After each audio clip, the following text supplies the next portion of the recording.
श्री जगन्नाथ जी की रथ यात्रा और स्नान यात्रा कब आ रही है? तो श्री जगन्नाथ जी की रथ यात्रा आ रही है 7 जुलाई को और श्री जगन्नाथ जी की स्नान यात्रा आ रही है 22 जून को।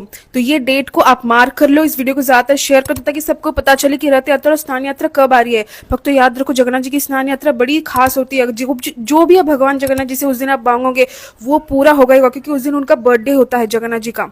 और इस वीडियो को सेव कर लो ताकि आप उस दिन मंदिर जा सके, उस दिन इस फेस्टिवल को अच्छे से सेलिब्रेट कर सके। इन्फॉर्मेशन अच्छी लगी, जाने से पहले हरे कृष्णा बोलना मत भूलना। माँ बहनों की गालियां खाई है। गंगा किनारे जब भ्रमण किए ना, ऐसे ऐसे थप्पड़ मारे गए कि हमारे कई दिन तक थप्पड़ बने रहे शरीर में। हम जानते नहीं उनको कौन है। अब वो सब मस्त है, मदिरा में देखा कि बाबा जी अकेले और वो पीट रहे हैं गंगा किनारे, जिसे कोहरा पड़ रहा है। अब हम जा रहे हैं, ए कौन इधर आओ जी। अब देखा वो सब राइफल लिए, तो सब वहां बोतले गिलास, कहाँ जा रहा है? नहीं, हम तो गंगा किनारे भ्रमण। क्यों भ्रमण करते हैं? हम बाबा जी। अगर 24 घंटे में 5 मिनट भी आपका मन प्रभु में लगने लगा तो आपने बहुत बड़ी बाजी जीत ली। कैसे? बहुत जन्मों का बिगड़ेल मन 5 मिनट लगने लगा, ये बहुत बड़ी बात है। अब धीरे धीरे हम उसको बढ़ा करके 24 घंटे। सर, मेरा दूसरा सवाल है, राम को आप एक पूजनीय शख्स मानते हैं? मैं, क्योंकि मेरे लिए वो एक ऐसे कोई भगवान नहीं है जिन्होंने कोई बहुत चमत्कारी काम किया हो। उनके वो एक नैतिक मूल्यों से बने हुए एक इंसान है, जिनके अगर नैतिकों को मैं पालन करती हूँ तो मैं कहूंगी कि हाँ, मैं राम के भक्त हूँ। लेकिन ये एक तरीके का जो माइंडसेट बनाया जा रहा है कि राम की मूर्ति बना दी गई है, पूजा किया जा रहा है, क्या आप भी उस पूजनीय धारणा को मानते हैं या फिर उस नैतिकता वाले राम को मानते हैं? राम की पूरी अवधारणा में राम ने कोई चमत्कार नहीं किया, उन्होंने कोई दैवीय कार्यक्रम नहीं किया। उन्होंने हाथ बढ़ाया, वो बाकायदा भले मनुष्य की तरह रोए, बहुत कष्ट में रहे, इतने पगला गए कि पशु पक्षी से पूछने लगे कि मेरी पत्नी देखिए क्या। एक सामान्य नागरिक की तरह, मनुष्य की तरह उन्होंने ये बताया कि बहुत सारी असफलता आने पे उनका कैसे आप संघर्ष के साथ मुकाबला करें, जिसे लीला कहते हैं कि भारत उन्होंने काम करके अपना काम एक कैरेक्टर में ढल के उन्होंने करके दिखाया। ये प्रज्ञावादियों के गढ़ से आए सौरभ जी। प्रज्ञावादी हर समय प्रज्ञा ही प्रज्ञा चलेगी। बहुत सारे लोग नहीं प्रज्ञावादी होते, वो बहुत ही सामान्य लोग होते हैं। उनको अमूर्त दिखता है एक मूर्ति में, उनको दिखता है एक फोटो में। मेरा जो फोन है उसमें भी तो किसी की तस्वीर लगी होगी, मैं आपको खोल के ही दिखा देता हूं।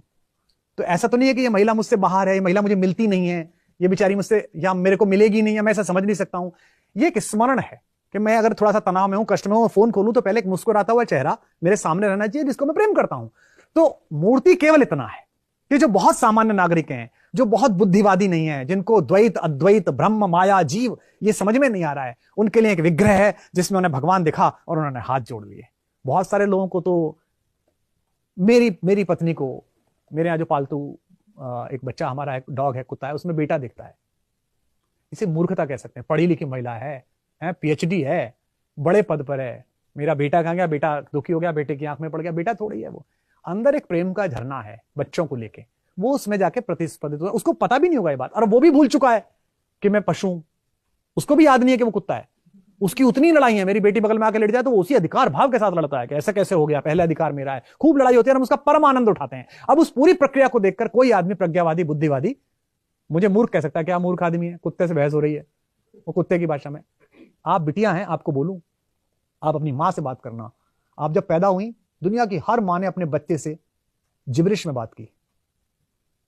मुंह सीधा खुलता है, बोलना सीधा आता है, फिर भी आपने बात लड़ते थी, चाहे मीला बीता है। मीला बीता है भाषा नहीं है, ये प्रेम है, स्नेह है, भाव का आवेग है। तो मूर्ति माध्यम है उस भाव के आवेग का।